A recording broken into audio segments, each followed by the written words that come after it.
Broadcasting from Baltimore, Maryland, this is 5x3 Radio, where strength is for everyone.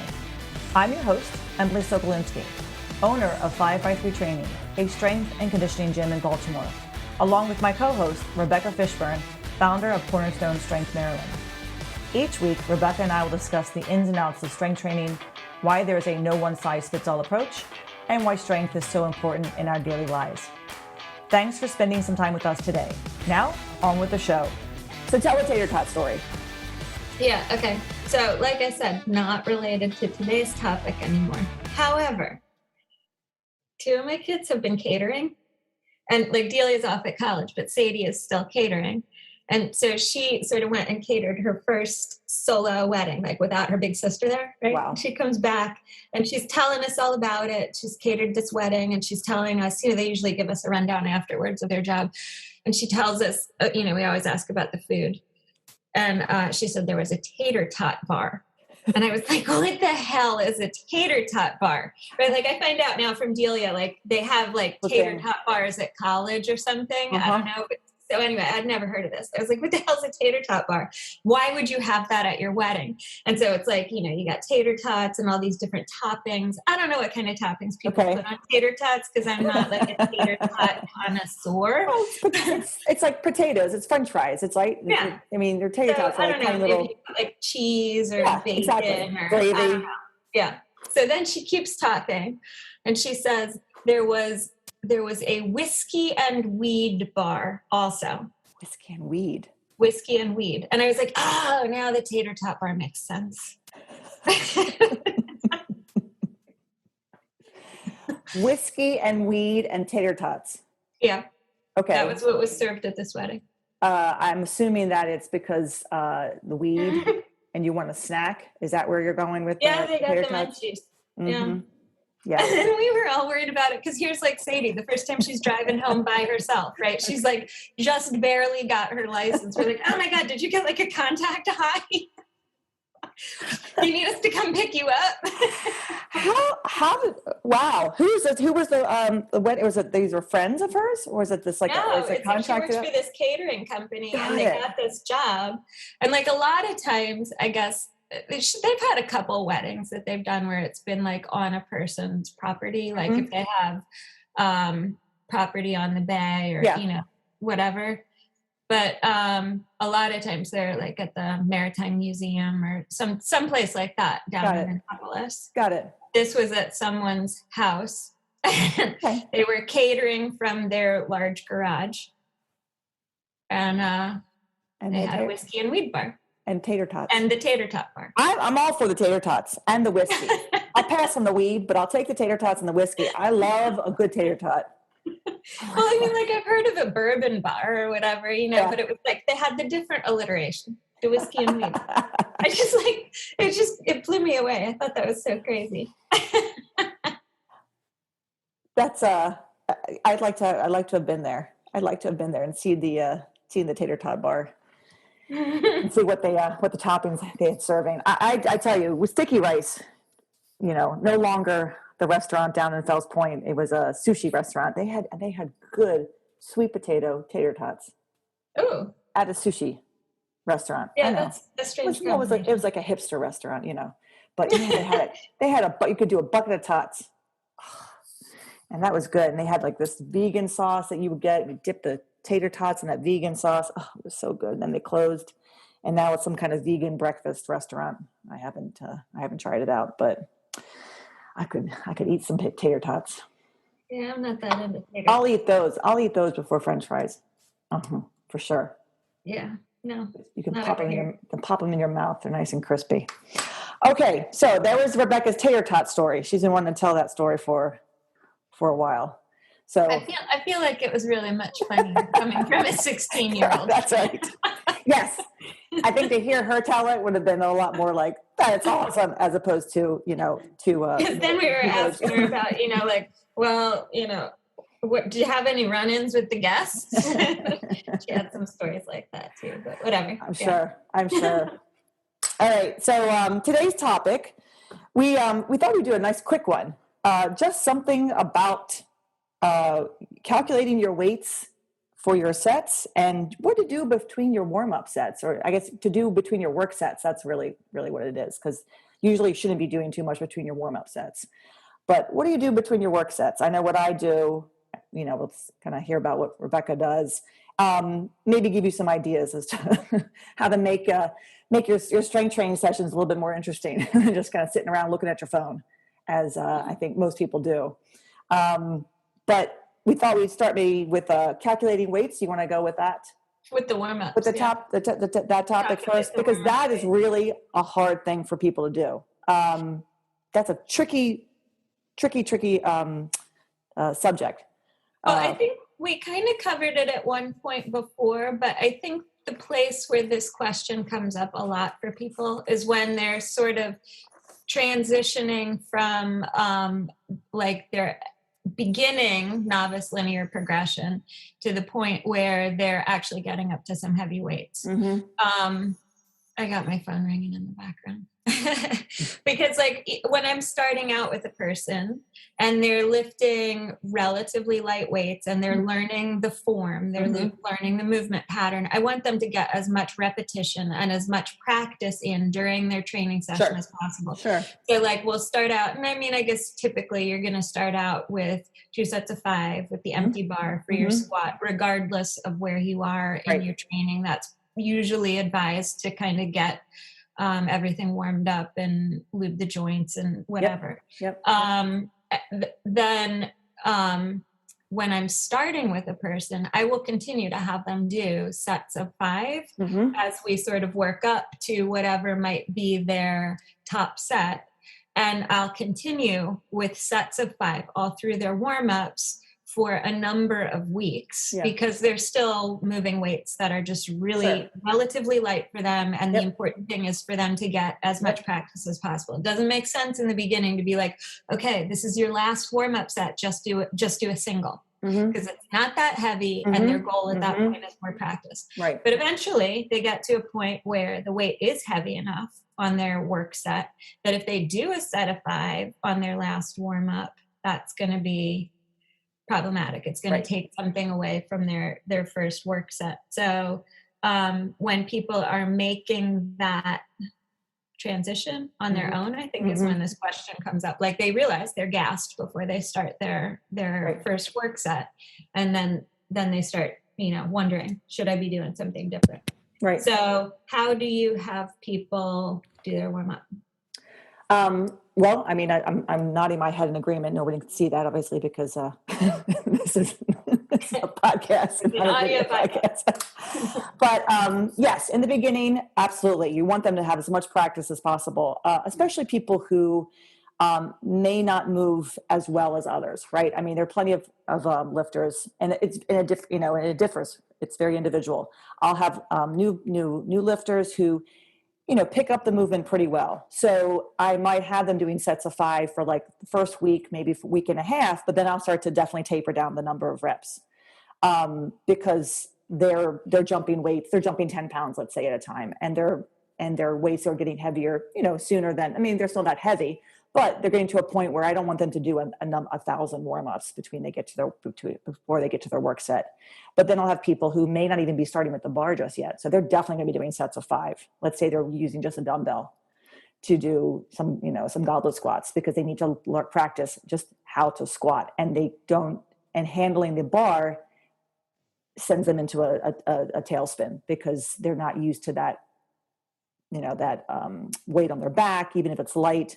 They just don't have the form down as well as they should. I've got a number of people I've started with dumbbells with. And yes, I'm definitely going to have them do at least 5 repetitions every single warm-up set until they get to their work set. But after about 2 weeks, I want them to start to taper from sets of 5 to sets of 3 to 2. Some may have a single somewhere, typically with a upper body lift, not necessarily a lower body lift, but a press or a bench. The one thing I find that people have a hard time with is because we usually do 4 sessions with somebody when they're kind of their onboarding sessions. And during that time, I'm showing them how to write down their warm-ups, how to think about their jumps. And it is tricky in the beginning because the warm-up jumps are going to be so small, right? The person may only squat 65 pounds that day, if that, maybe not even, maybe just the empty bar. So the warm-up jumps are going to be really, really small. So they're going to be 5-10 pound jumps. What starts to happen when that happens is I have to be paid very close attention to when I let them go, kind of quote unquote, let them go after the 4 sessions. Now they're training in the group. I still will work through their warm-ups with them. Some people kind of they'll try it on their own. Then they'll come to me and show me what they've written down. And then we'll make a few adjustments here and there. It takes about a month, I think, for people to really get a grasp of what's the actual pattern with my warm-up sets, right? And I try to talk about that during the time I'm with them, but there's so much information that I'm giving them. The last thing I want to do is bombard them with, okay, how, their numbers, how much they're going to warm up, what weight's going to be, how many reps they're going to do. Just keep doing sets of 5 for now. But as they get about a month into their training, that's when things start to get a little bit trickier, because now the weights are getting heavy, like you said.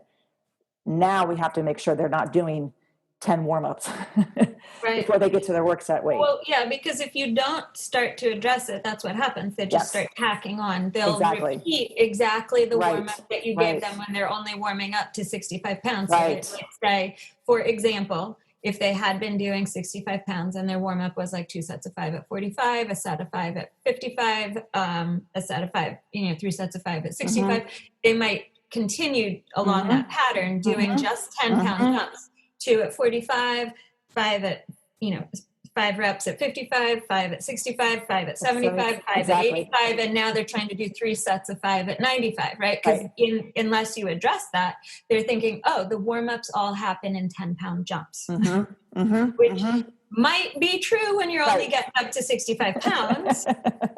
But if you're going up, good Lord, can you imagine if you were going up to I don't know, 225, you'd be warming up for an hour. And I did have one of my young men, he came in with his dad last week, and I hadn't seen him for a couple of weeks, and he's warming up, and I finally looked at his logbook and I looked and I was like, there must have been 15 warm-ups there. Oh gosh. Yeah. I was like, whoa. I said, he laughed. I said, okay, what'd you just do? Okay, we're going to jump to 95 pounds now. He was probably like a 55. I was like, or 65 or something like that. I'm like, okay, we're going to jump to 95 because your squat's like 125, 130. He was doing 5 pound jumps. Going back to what he had been doing when he first learned. I was like, yeah, but that was just, the minute I caught it, of course it was fine. And he could handle that bigger jump. But that's the thing. People are going to just copy and paste what you've done with them in the beginning. Right. Yeah. And again, I said, it takes about a month. We have a new client who's been with us for about 2 months now. And I think this past month, he's got a much better handle on his warm-ups because he's come to me every time and said, okay, I'm doing this today. Is this correct?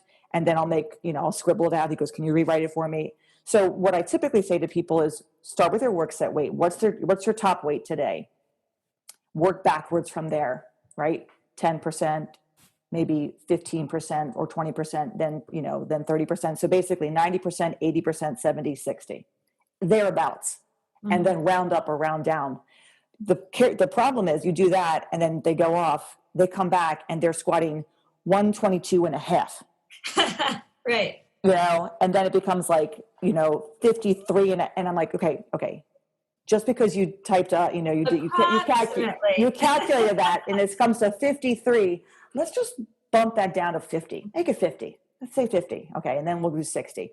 That's it's an approximation. It's kind of a general, but your last warm up, I'd like your last warm up to be about 10% off of your top set, maybe 5%, especially if it's an upper body lift, especially if you're a woman too, but even some of my guys, right? But that comes with practice too. And you have to sit down and go through, a series of warm-ups, a series of the lifts with the person to kind of help them understand the calculation. And then once they become more, they have more practice with that, it becomes a little bit easier for them to calculate their warm-ups. And then I'm starting to see better numbers on the bar, bigger jumps with the upper body, with the lower body lifts, smaller jumps with the upper body lifts. But I have definitely missed people before and seen them, and they're warming up for like 45 minutes. I'm like, okay, what happened here? Right. Let me see your book for a second. Okay, that's okay. It's called practice. We're still practicing. That's all right. And that's typically somebody who's a month, 2 months into their training. You know, not someone who's been training for a year already. So, I mean, basically, the points that you've covered, right, are total number of warm-up sets, which you want to be like maybe 4, right? We had this question yesterday. Yeah, we had this question actually yesterday at our camp, at our Q&A. Right. Yeah, someone asked about warm-up sets. And of course, so it's a relevant question. It is, absolutely. Yeah. And I said, well, it depends. Yeah, but I mean, it can vary, but roughly 4 warm-up sets, give or take 1 or 2, right? You're definitely not going to do 15. Nope. You're definitely not just going to do 1. Right. You're going to calculate backwards, right? Because the point of your last warm-up set, your last one, is just to get your brain prepared for how heavy the weight might be, or how heavy the weight is going to feel. A little bit more than that, okay, yeah, I can manage that. So you're just trying to get your brain in gear. If you need to do more to get your muscles warm, that's going to happen with the empty bar. If it's cold, it's winter, you're stiff, whatever, do 3 empty bar sets to warm up, right? That's where you want to do the extra stuff to warm your body up towards the end of the warm up. That's just for your brain. Right. And then, taper, like, I guess, because the final warm ups are just, mental preparedness. Yeah. And I think, the older you are, you might have a couple extra warm-ups in there, or you might even have to do a little bit of a rest, a small minute rest, or say in between warm-ups. My 72-year-old client in the morning does just that. He'll warm up, but he takes his time warming up, right? He does the warm up. He checks his book. He takes the weight off. He puts the weight on. There's a few minutes in between each of those warm-ups. Me, I'm taking weight off, putting weight on, taking weight off, putting weight on. Coach Craig will take, hour and a half to deadlift. Because Craig warms up. Craig is methodical about his warm-ups, and he finds that his body needs more time to warm up for that. I mean, he's deadlifting, he did like 495 the other day. So, he'll be working up to 500 or over. But so he warms up, he takes his time warming up. That for him, he needs that. Yeah. He needs that. One of my other clients, within 15 minutes, he's got 505 on the bar, and he's lifting. That's a 35-year-old versus a 52-year-old man. That's also just the individual, right? So, I don't think people need to. We talked about this yesterday. You don't need to like stress about your warm-ups, but you do need to, you do need to prepare the body for you. What's going to work for you. And I'll tell people, you can't take like big jumps. Be very mindful about the jumps you're taking, especially with your upper body lifts. That's where people kind of make some mistakes. They'll take too big of a jump. One of my lifters is preparing for the Stronger Together meet. So we're working on some heavy singles. And he did his heavy singles the other day, and the first one was really rough. And he had done this weight already for like a triple.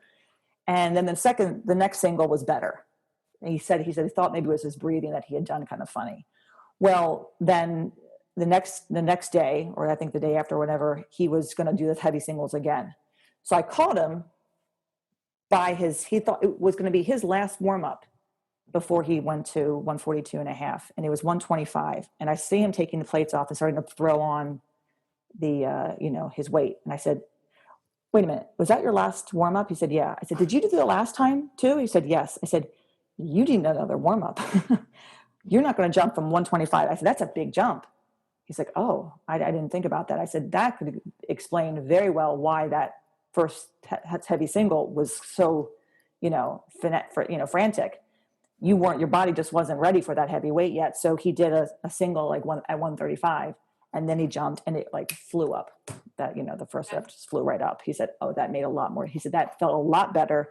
and made a lot more, makes a lot more sense now to him. I said, yeah, you can't discount that single, even a heavy single before a heavy, your heavier single, because you need that, especially with the upper body lifts, especially more with the press, even than the bench. It's like the press, there's like that fine line, right, of where is too much and too little. Well, I'd rather always get air on the side of, I want to be 5 to 2.5 pounds away with my press, right? Because the press is so much, there's so much technique involved with that. Any little, the bar could go anywhere, so why not give your brain and your body time to prepare itself for that next heavier weight. That's where I think people kind of make the mistake with, especially the upper body lifts. Lower body lifts, bigger jumps can be made. But yeah, the other thing too, though, with bigger jumps is if you're going to do your bigger jumps earlier, right? So like, yes, you have to do bigger jumps early in the warm-up set. So you go from, you're going to do a 225 for your squat or whatever. You're going to do like maybe 50, 75 pound jumps, maybe to begin with. You maybe go from 45 pounds to 135. Yeah. You can do that. Yeah. I mean, I think, I'll tell my, my lifters, your jumps are going to pretty much be the same. As that weight gets to a certain weight, as your work set weight gets to a certain weight, you're going to just repeat week in and week out those same warm-ups: 45, 135, 185, 225, 250. 45, 135, 185, 225, 250, 275. I mean, those are like more like deadlift. I guess so we could maybe deadlift jumps, but it's going to be like pretty much by the time you get to 225, after 225, you'll go 185, 135, 185, 225. Then it might be, 245 for a deadlift, or then it might be 250, and then you might have another single in there somewhere. But you want to see that there's a pattern, and the pattern in the beginning is going to be boom, boom, boom, boom. Then you might have to make some calculations as to, okay, where do I want that single to be before I hit this weight? And some people don't need that extra single in there. They can go from that double to their top set, and others might need a little extra, another little warm up. Mostly my older lifters, right? The older lifters need a little more warm up than my younger ones. They can make a bigger jump. So it's going to depend on the person too. And it's, trial and error. But I think having that takes practice, along with just learning the lifts. Figuring out your warm-ups is like, now I got to think about this shit. I got to think, I got to do math. It's all math. It's all math. And nobody can do math in the weight room. Don't care who you are. No one can do plate math. Plate math is just, everybody's brain just goes to mush when it comes to that. I see people just staring at the bar. Well, the more confusing thing too, though, is if you're used to the base 45 math, and then you start working with somebody who's using the 33 bar, and it's like, oh God, now I have to do 33 pounds. And that is exactly why, to any of our female lifters out there, or male lifters who coach female lifters, that 33 pound bar, make it 35. Just put those little freaking micro plates on there, because that's what I do. I make it easy, and that way they're doing a 35 pound, it's a 35 pound bar. They've made it 35, and they can do plate math so much easier from that, because you make it 33 and then it becomes just 48, 53. It's ridiculous. So make it 35. That's easy. But everyone misloads their bar constantly. We laugh so much about that, because it's just like nobody in there who comes in there can do plate math. Well, and I can do plate math.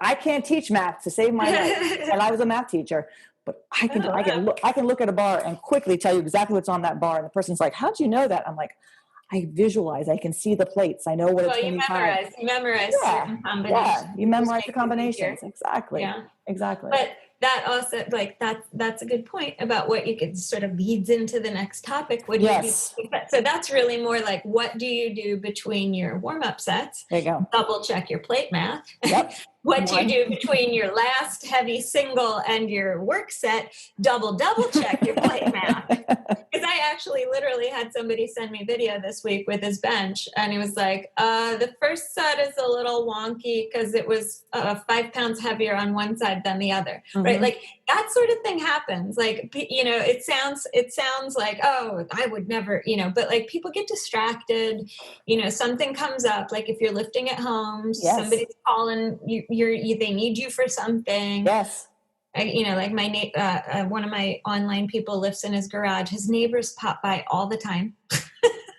So like, he'll be like, I had a 10-minute break between work sets 2 and 3 because my neighbor stopped by, and then he's like, wasn't sure if I should just get right back into it or warm up again. I mean, that's a good question. It's a great question. It's a great question because for some people that 10-minute break actually improves the next set.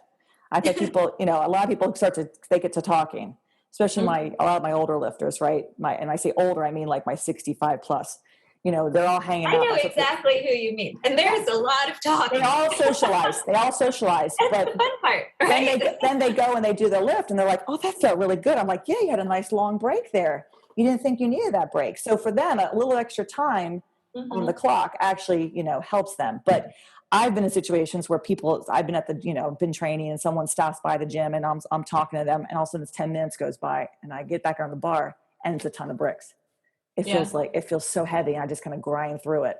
And then the next set feels a little bit better. So for me, I can't have that long of a break.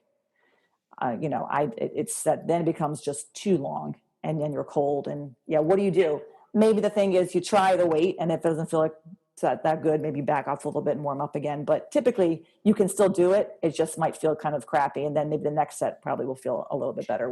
There was one time I'm thinking about where I was up. It was around the time of my written. And Diego finished up with someone. And then he pulled out the whiteboard and gave me a whole mechanics lesson. I think I remember that. And it was like nearly an hour long. And I was like in the middle of deadlift. Like I think I had gotten almost up to my work set. I'm like, I should probably warm up all over again. Yep. You probably should. Yep. He'll talk. He always says to me he's going to do a quick lecture at the camps. And then he ends up doing an hour plus. Yeah. And I whispered, Chris was there yesterday. I said to Chris, he just loves to talk. And Chris goes, no.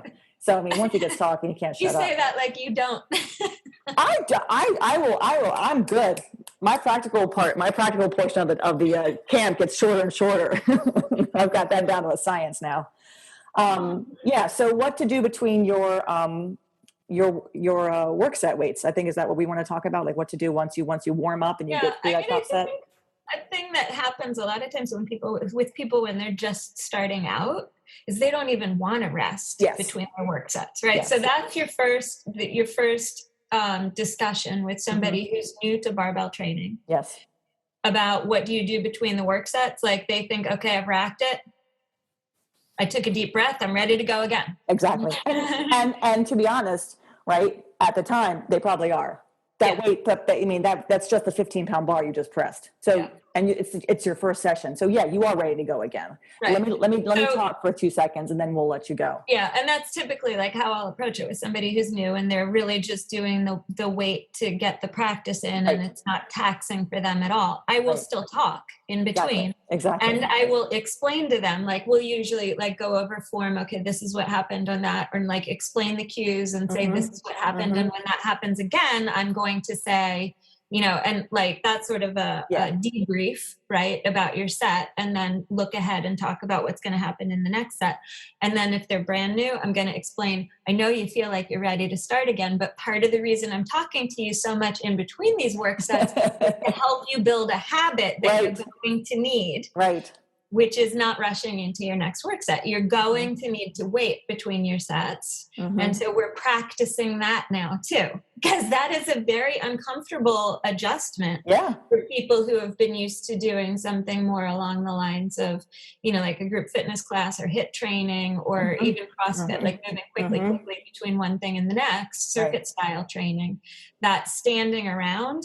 And it's like when I first started coming up to 5x3 and I'd be like, hey, look, here's everybody between their sets, like a picture, and people are sitting there looking at their phones. And, there was one, I think it was one of Steve's daughters, like brought Harry Potter up. She was reading in between, like people reading books, looking at their phone, talking to each other. Right. And it was like photo of the gym. Not a single person at that particular point in time was lifting anything. They were like synchronized work sets and synchronized rest times, coincidentally. And so, it's like, is anybody even working? Like, what's going on there? Yep. Nobody trains. Everybody just sits around. My mother has she says she rests to perfection. Like she has perfected the art of resting. And granted, again, my older lifters need more rest, and I sometimes have to, but they like to rest. So then I have to kind of push them back to get back on the bar. I'm like, you're done. You're done. You need to get up. But I just sat down. I was like, no, you didn't just sit down. You've been sitting down for 5 minutes. Get up. To find balance. It's not that heavy. It's the Goldilocks. But it is. It's very tricky to teach people how to rest. And what I find, and I'm sure this has happened to you, is so we've talked about resting. They then take that resting and they put it into with their warm-ups. So I have to go back and remind people to know your warm-ups. You don't need a rest. You don't need to rest 3 minutes between the bar and your first warm-up. Let's do it. Like, come on, let's move.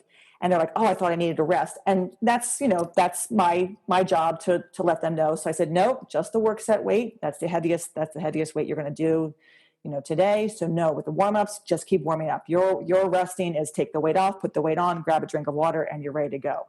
Oh, okay. That makes sense. And this is okay. This is something that you have to teach people. If they're new to training, if they're new to the gym, if they're new to this type of exercise, this type of, training, they need to learn what the warm-ups are, why do we warm up, what a proper warm-up looks like, and when do I need to rest, and why? Why am I resting? Well, your body, but more importantly, your central nervous system needs to kind of calm down, needs to prepare for that next set. And you rest too long, you could be too cold, and you could have lost some of that, you could not perform as well. You rest too little, same thing. You're not going to perform as well because you haven't recovered yet from, and really it's your brain hasn't recovered yet from that last set. And the warm-up might start with a 2-minute warm-up. I usually tell my new lifters, give yourself 2 minutes, just 2 minutes. They probably don't need the 2 minutes, but it starts to instill that art of resting. Yeah. Right? So 2 minutes, just, give yourself 2 minutes. And they're pretty good about resting 2 minutes. And then I say to them, okay, now give yourself 3 minutes. Okay, now it's going to be 4 minutes. And I'll say, give me, 4 minutes. 4 minutes? Yes. I'll make a point too of watching their work set weight and then saying, that was great, blah, blah, blah. Okay, 4-minute rest. And that's what they do. They'll put the timer on, or they just know, they can kind of get an idea of like they'll look at the clock. Then it becomes 5 minutes. And then I say to people, 5 minutes is about as much as you're going to need. You're not going to need more than 5 minutes. Just make that a standard rule of thumb, and then they continue on with their training. It's months into it. Now maybe they can play around with it. Maybe it's 4 minutes. Maybe it's 3 minutes because it's weight that they've done before. But that's all a learning process too, right? That's something that you have to learn. And if you have a coach, the coach should be helping you understand that and learn that, so that it becomes more habit. So that you start to know, okay, I'm going to give myself 3 minutes because I know that 3 minutes is just enough for me. But that felt pretty hard, so maybe I need to rest 4 minutes this time. The people start to kind of get a better idea of, what they need. But in the beginning, it's just to instill that habit of actually resting. So then the question is, what do you do with your 3, 4, or 5 minutes? Right. You can talk to your neighbor. Most people will pull out their phone, right? And they're scrolling through stuff, or maybe they're texting with somebody. I don't care what the person does between their work sets. I don't have a ban on phones. People are like, oh no, people shouldn't be on their phones. Everybody's got a freaking phone. Mm-hmm. Let that person have their phone. I have my phone for my timer, right? That's what I use it for. I knit. You're kidding me. I knit between my work set weights. Yes. I have made quite a few scarves over the past year that I've given away, and I've pretty much done them all at the gym. That's what I do. I knit. I bring my needles over and I'll knit, and it calms me down. It takes my brain. It really does. It really relaxes me. The timer goes off. I'll finish what I'm doing. I'll put the needles down. I'll go do my set. I come back, So I pick my needles back up, and I start to knit again. I guess, Emily, what I'm hearing though is it's like yarn meditation. Absolutely. Right? Like you're clearing your brain, right? And I think, I mean, there's so many things that a person could do during their rest set. Mm-hmm. And I guess what I'm interested in with this question is not necessarily what the person does, Right. but what effect it has Absolutely. on them as they approach the bar Yes. before their next set. Because a person can do the exact same thing, right? Like scroll through Facebook or whatever, Mm-hmm. Twitter, or check their email, right? They could do that and come away from that and feel good. Right. Like, or they could be agitated by something like a work email or some issue that came up or whatever, right? So you're kind of, throwing the dice, spinning the roulette wheel, whatever, when you're scrolling through your social media or your email, because you don't know what sort of input you're going to be getting. Right. And it's really more that which has an effect on your next set than the actual action that you're doing in between. So like if it's something that you can control and it's going to make you feel like clear your mind or focus your mind or that sort of thing. Like you could film your work set 1, look at that before you do work set 2, kind of in the same way that we were just talking about, like with a coach and a beginning lifter, you're going to debrief after the set and figure out, why did this rep feel this way? What happened there that I want to not repeat? What happened there that I do want to repeat? And sort of, shape your thought process going into your next set, right? That's helpful, right? So you can do that with video, but even if it's not like watching video of your lift, if you're doing something that allows you to either clear your brain, focus your brain, think about the lift, think about your form without stressing out about it, right? Because you can also spend that rest time getting way too spooled up in your head about your last set and what went wrong, and then could totally replicate the same mistakes because you got so spooled up about it. Yep. And I'm listening to you and I'm thinking about what you're saying. And this is why I brought my knitting to the gym eventually, because I said, I don't care if people are on their phones, whatever. But in reality, I try to avoid being on my phone if I can, right? And we're all like, addicted to this. Right. I try to avoid it because I want to clear my head and just be in the moment of like what I'm doing. And knitting provides me that. It doesn't give me any distractions. I'm focused on my knitting. I'm focused on this repetition, which I'm doing next. I'm doing something repetitive. So I'm doing this repetitive. And I'm also making something in the process too, for whoever, me, whatever. When I've been on my phone, I might find something that all of a sudden takes me down this like rabbit hole. And now all of a sudden the timer goes off and I turn the timer off and I'm still like focused on like wanting to see, well, what does Julia Roberts look like now 10 years later kind of bullshit, right? And I'm like, and then I have to tell myself, Emily, stop, because it's 10 minutes has passed. So that's a distraction I don't want to have, right? Yeah. So what I try to do besides knitting, and some people will do this too, I will go through my logbook. I'll go back a few pages and look at what my week was like. Or I'll plan my next week. I do that a lot. I have a program. So I'll, as I'm resting, maybe I don't want to do any knitting right now. I'll go to my logbook and I'll start to plan next week and I'll plug in my warm-ups. I don't know what numbers I'm going to be doing. Let's say for like, a top single here or the triple there, but at least I know my warm-ups. So I can get an idea of, it sets me up for next week. So it sets my next week's session into motion already. I do think ahead. I just think ahead as far as like, I'd like to plan my week. This is especially if I know I can't train on Sunday because of, something like this week, I couldn't train Sunday because of the camp. So I set up my Monday schedule and it gives me an idea of like, yes, Monday I have to train because I missed Sunday. So I'll do that. And I watch some of my lifters do that too. They'll go back through their logbook or they'll make notes, to themselves. Anything that kind of sets you into a frame of mind for that next that next set is good. I think if you get distracted with something on your phone, an email, like you said, it could throw you off. It could make you really angry, and then you could have a really good next set. Or it could set you off, and all of a sudden, that session is just, crap because of something that just occurred and you have to leave, let's say, maybe, and go to work or answer you get rushed. You've got to go put out a fire, and I'm just going to finish this last set real quick. It's hard to, to kind of get an idea of like what to do. Some people bring books, like you said. Some people will bring a book and they'll read. Others might have to work, so they've got their laptops and they're doing work, and maybe that's just a punch the clock kind of day, right? They have to get in there, they want to get in there, but they do have work to do, so they're going to be doing their work, and that's just more of a distraction. That's okay, because they're not thinking about their lifting. Their lifting is just, it is what it is that day. They're going to get it done, and but they're getting the session in. They haven't missed their session. Yeah, I'm thinking about like last year when Sadie was getting started with the lifting, and like she didn't have a whole lot of time, and she, like, I have a photo of her like sitting down there, sitting on our broken treadmill like, with her laptop, and she was doing her homework in between sets, but it was like engineering homework or something. Mm-hmm. So it was like mathematical problem solving, but it was not anything like, I guess, the stuff that I and that might be calming in a way, or neutral. Yeah. Like, I think the stuff that people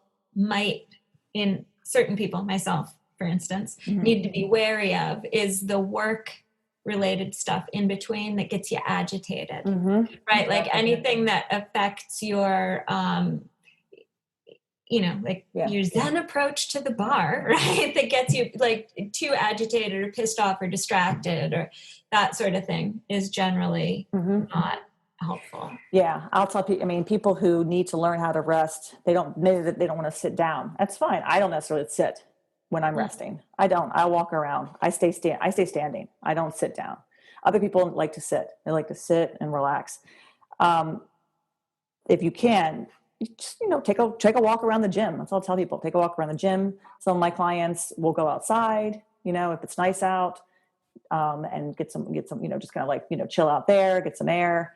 Others will, sometimes I'll tell people, look, if you need to stay busy, we can do some active resting, active recovery, some pull aparts, some face pulls, something to kind of, to hit the shoulders, maybe do some shoulder stretching, something that kind of keeps you moving if you really can't rest. Because some people just don't know how to rest. They're constantly jittery, right? Yeah, exactly. So I tell them, take a walk around the gym. I could throw in some exercises that I want you to do that aren't going to interfere at all. Some of my clients who are working on their chin-ups, they'll go do their chin-ups in between their squats, right? It's a volume squat day. They're not really stressed about the squat. They can go and do some chin-ups in between that. It's not going to interfere with their squatting. So that's another way to almost, double up, let's say, on an exercise. So you want to get your chins in there, you want to get your push-ups in there. Well, do the push-ups and chin-ups while you're, waiting for that next set. That's another good way to kind of stay busy. Also give yourself that rest time, but, stay active, stay moving. What you're doing is not going to interfere at all with that next set, doing some, glute bridges on the floor while you're waiting for your bench. I've got clients who will do that. Great. It's active recovery. It gives you time to rest as opposed to just kind of scrolling through your, mindlessly scrolling through your phone that could or could not, may or may not disrupt, that training session. So yeah, I think there's no wrong or right way to rest. It's more of just, you want to kind of find something that kind of maybe works for you. For me, it's knitting. Well, I guess we sort of like, I've been thinking mainly about like the mental aspect of what you're doing during rest and how that affects your attitude when you approach the bar. Yep. But like, you're also bringing up a good point about moving in between. And I know I've gone through phases like this, and I have clients who have experience similar things where like maybe they do their squat, and for me it always is like when the squat is heavy, like close to my ceiling, right? Mm-hmm. And if I sit down Mm-hmm. in between, I'm much more likely to get like an achy back. Yeah. An achy low back. And I've noticed for myself, and I've suggested this for clients, and it's worked for them too. If they're sitting down in between, particularly on certain lifts, squat seems to be, the one that comes up most often. Instead of sitting, if they just kind of walk around or stay standing, like that physical action of walking or standing as opposed to sitting helps with their next set. Yep. So there's like to me, a lot of what happens during the rest is mental, but there is like a physical piece to it, and I mean, obviously the physical piece of like the reason you're resting is because you're letting your ATP recharge. That's right. You're letting your muscles gather the energy that they need in order to do the next heavy set. It's a chemical process that needs to happen. You need to find the other phosphate from the CP. So, right, that's the whole reason that you're sitting around resting or walking around resting. But the mental piece of it, and then also like the mechanical, how you're moving or if you're not moving, can play a part in that too. Yes, I know that there was one time I sat down in between a press session. I had just done a set and I sat. And then that's because you do a back bend when you press. No. I sat down, and then the timer went off, and I jumped up, and I threw my belt on, and I went to do the set, and I was lightheaded. Oh. So I've learned either I don't sit down, and so I don't really sit down too much. But if I do sit down, I find myself a good minute, 2 minutes before the timer's going to go off, I stand up. Yeah. I stand up and I start to move around. And then the timer goes off and I'm ready to do my set. So I don't sit and then the timer goes off and I stand up and I go and do my deadlift or I go and press. Any lift, if I do sit down, I just find myself standing up and moving around and then going and doing the exercise. Well, and I mean, there are definitely going to be times when you're doing a heavy, well, for me, it's usually like a squat or a deadlift where, I don't know, maybe I see some stars or, that sort of thing. And there's really no question about it. Like I have to sit down, right? So that happens. Yeah, that's different. But like you sit for a minute, 2 minutes, that's like when I sit there and set my timer for my rest time. Maybe make my notes in my training log. I mean, and actually that's another thing I think to point out. Like, what should you do during your rest time? Make notes in your training log. Like that's actually literally the first thing I do. And if I'm feeling lightheaded, seeing stars, I'm going to do this seated. Otherwise, I'm going to stay standing. But like, make notes about RPE, what happened during that set, like. Did anything feel off? What do I want to focus on the next set? If there's anything like I'm old, Emily, so there's like always like a little something that's nagging that I'm kind of tracking to make sure it doesn't turn into an injury. And then maybe I'm going to check back through the log and see if I made a note about that muscle or area being sort of out of sorts the week before. That kind of stuff. Before we wrap this up, because I think we're kind of coming to a good end here. Another thing to do, and I have a client who is really she's pressed for time recently because her work has gotten really busy. So she's coming in twice a week now. So we put together a twice a week program where she's basically just trying to kind of keep those heavy lifts maintained. She's not trying to make any big gains right now. She just wants to make sure she doesn't miss her sessions and that she's getting her squatting, her benching, pressing, everything in. So we're doing kind of, 2 big lifts and then a quick little circuit of accessory exercises, which she's loving. But we're doing this in like an hour, and maybe 75 minutes. She's typically one who takes a really long time to warm up, right? The warm-ups take a long time and the work sets take a long time. And she's always kind of like, she starts slowly and she kind of moves a little slowly. So this has been a crunch. Like I'm on her I'm like, okay, 3 minutes rest. And then this is your last set. Good. While you're resting, you're setting up your bar for your bench. Right. So it's like that kind of stuff. I do that too, to compress my time, to make sure that I'm not at the gym too long. I will finish up, as I'm finishing up one exercise, I'm already setting up my bar for another. So this was And that's good too. That's it. That keeps you on track, and she's moving. Because she's moving faster through her lifting. Basically, because she's not spending so much time. She's actually doing better. She's not she's not thinking as much. But overthinking. Or overthinking. But that's been me, like doing this. Like, okay, next set. But now I'm watching her, and she'll get 3 or 4 sets in like a 10-minute block, because she really is like, okay, and now I'm going to do the next set, and it's 3 minutes, and she doesn't need as much rest time because it's weights that she's done before. There's, but it's the preparing for the next exercise. And while she's finishing that, she's getting her equipment ready to go for the next thing that she has to do. That's another well, that's like the last time we did this podcast, and I was having such a great bones day because I had lifted early in the morning. I mean, that's exactly what I do when I'm at the racquetball club, because it's not like 5x3 where there is ample equipment.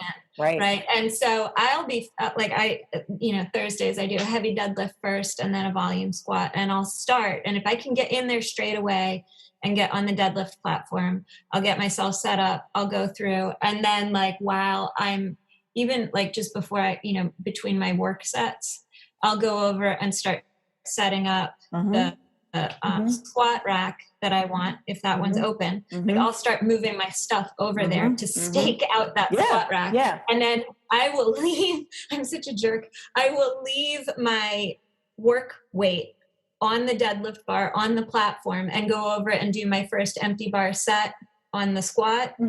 And then do once I start the warm-ups where they've got weights on the bar, and I feel like it's visually obvious to people that I am in that squat rack, that's when I'll start adding weights onto my squat by stripping them off my deadlift bar.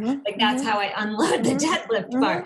So it's like, definitely setting up deloading the bar. From the previous lift during my warm-up, all of that. Yeah. And if you have, let's say, if you're training at home and you have a couple bars, you're not just using the one bar, but even if you are, just start to gather your plates together. So you're finishing up your press, you're going to need a deadlift. Start getting those bumper plates ready. Start preparing what you're, just start writing down what what are your warm-ups mean. Some people like to plan out their entire, session before they start.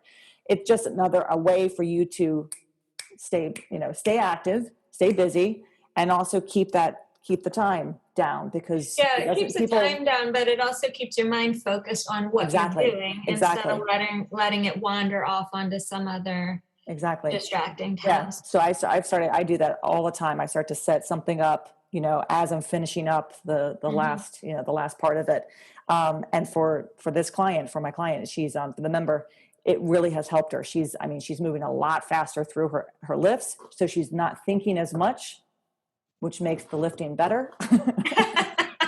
So there you go. And I'm like cracking that whip, and they're like, damn, Emily. I'm like, you're time. Oh yes, time, and like, all right, start sitting your deadlift bar up. Right.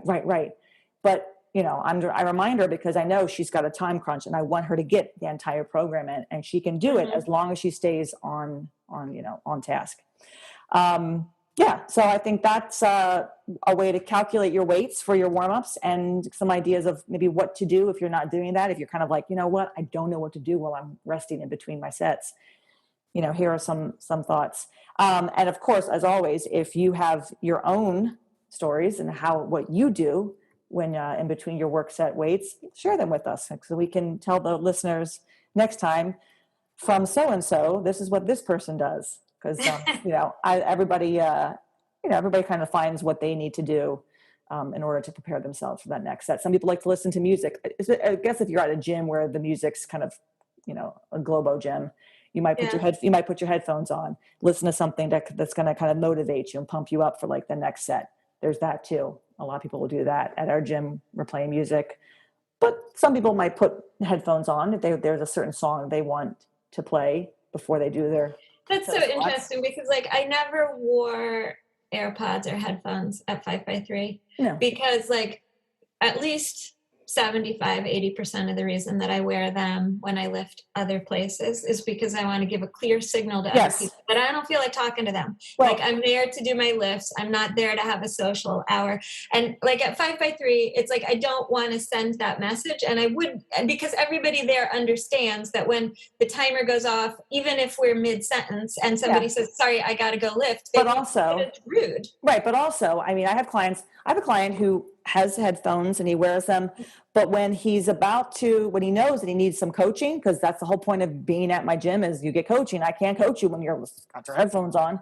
Right. You take them off. I don't care if you're wearing them for something that you don't necessarily need coaching for, or, it's not a big deal. Wear your headphones. That's totally fine. But he now knows. He takes them off. He does his work set weight. I give him the cues. He puts the headphones back on, he does his thing, and then when he's ready, he takes them off.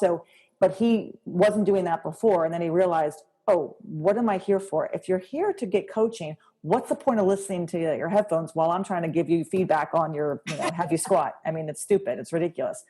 But I don't mind if you've got them on to prepare you for that. Let's say you need it for that set. Sure, listen to what you want to listen to, then take them off and go for it. It's completely fine. Everybody finds their own way to kind of get revved up. That wraps up our podcast for today, everybody. Thank you so much for listening. We hope you enjoyed the previous podcast on gains and running out that LP, and when is an obvious linear progression over, and how do I know? That's a big part of training, is figuring out, well, what's the next step? Where do I go from here? And of course, warm-ups and calculated warm-ups are also a part of that as well, especially the more you get into your training. So as always, send us your thoughts or comments or questions about anything that we've talked about. You can email me at emily@5by3.com, and you can find Rebecca at cornerstonestrengthmaryland@gmail.com or .com. So join us for our next podcast in a couple weeks. Again, we don't know what the topic's going to be. We have a couple in mind, so it'll be a surprise to you as much as it will be to us. We record it. We'll roll the dice and pick a topic. Always. Thanks, everybody. Have a great week, and I think Thanksgiving's coming up soon. So this might be coming up. This might be coming up after Thanksgiving. So I got 18 turkeys to process. No! Some of them are big monsters. That's how you pick the turkeys. Yeah. Yeah, the 32-pound turkey edition. So this might be coming out after Thanksgiving. So if it does, I think it is, I'm going to say have a great Thanksgiving, everybody. Or hope you had a great Thanksgiving, because I don't know when this is going to come out. We'll be back soon. Have a great week, everybody. Thanks for listening, as always. Bye-bye. Take care. Bye-bye. Thanks for listening to 5x3 Radio with Emily and Rebecca. If you like our show and want to know more about 5x3 training, please visit us at www.5, that's F-I-V-E, the letter X, the number 3.com. You can also find us on Facebook and Instagram. To learn more about Rebecca, please visit her website, cornerstonestrengthmaryland.com. Thanks for listening and have a great week.